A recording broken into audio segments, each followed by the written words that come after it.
ವರನಟ doctor Rajkumar ಅವರ 20ನೇ ವರ್ಷದ ಪುಣ್ಯ ಸ್ಮರಣೆ. ರಾಜ್ಕುಮಾರ್ ಸಮಾಧಿಗೆ ಪೂಜೆಯನ್ನ ಸಲ್ಲಿಸಿದ್ದಾರೆ ಕುಟುಂಬಸ್ಥರು. ಶಿವರಾಜ್ ಕುಮಾರ್, ರಾಘವೇಂದ್ರ ರಾಜ್ಕುಮಾರ್, ವಿನಯ್, ಪೂರ್ಣಿಮಾ, ಲಕ್ಷ್ಮಿ, ಗೋವಿಂದು ಸೇರಿದಂತೆ ಹಲವರು ಪೂಜೆಯನ್ನ ಸಲ್ಲಿಸಿದ್ದಾರೆ. ಅಣ್ಣಾವರ ಸಮಾಧಿಗೆ ನಮಿಸೋದಕ್ಕೆ ನೂರಾರು ಸಂಖ್ಯೆಯಲ್ಲಿ ಅಭಿಮಾನಿಗಳು ಕೂಡ ಆಗಮಿಸಿದ್ರು. ಅಣ್ಣಾವರ ಪುಣ್ಯ ಸ್ಮರಣೆಯ ಹಿನ್ನೆಲೆಯಲ್ಲಿ ಅಭಿಮಾನಿಗಳಿಗೆ ಅನ್ನದಾನವನ್ನು ಕೂಡ ಹಮ್ಮಿಕೊಳ್ಳಲಾಗಿದೆ. ಅಣ್ಣಾವರ ಸ್ಮಾರಕದ ಬಳಿ ಅಭಿಮಾನಿಗಳಿಂದ ರಕ್ತದಾನ ಕೂಡ ನಡೀತಾ ಇದೆ.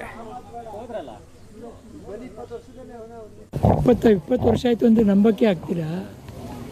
ನಮ್ಮ ಜೊತೆ ಇನ್ನೂ ಇದ್ದಾರೆ ಅಂತಲೇ ಅಂದ್ಕೊಂಡಿದ್ದೀವಿ. ಇವತ್ತೆಲ್ಲ ಪೂಜೆಗೆ ಬಂದಿದ್ದೀವಿ, ಜನನೂ ಬಂದಿದ್ದಾರೆ. ಅವ್ರು ಸಂಪಾದನೆ ಮಾಡೋದು ಅಭಿಮಾನಿಗಳು ಒಬ್ಬರನ್ನೇ. ಅದಕ್ಕೆ ಅವರು ಇಷ್ಟು ವರ್ಷ ಆದರೂ ಜನ ನೋಡ್ತಾ ಬರ್ತಾನೆ ಇದ್ದಾರೆ. ಈ ಜಾಗಕ್ಕೆ ಬಂದು ನಮಸ್ಕಾರ ಮಾಡ್ಕೊಂಡು ಹೋಗ್ತಾ ಇದ್ದಾರೆ. ನಮ್ದು ಇವತ್ತು ಇಲ್ಲಿ ಪೂಜೆ ಮಾಡ್ತೀವಿ, ಮನೇಲಿ ಹೋಗಿ ಪೂಜೆ ಮಾಡ್ತೀವಿ, ಎಡೆ ಇಟ್ಬಿಟ್ಟು ಪೂಜೆ ಮಾಡ್ತೀವಿ.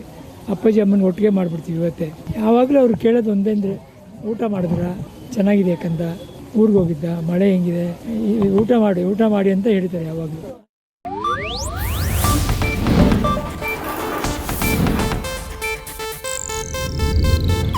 ಇದು ಏಷ್ಯಾನೆಟ್ ನ್ಯೂಸ್ ನೆಟ್ವರ್ಕ್ ಪ್ರಸ್ತುತಿ.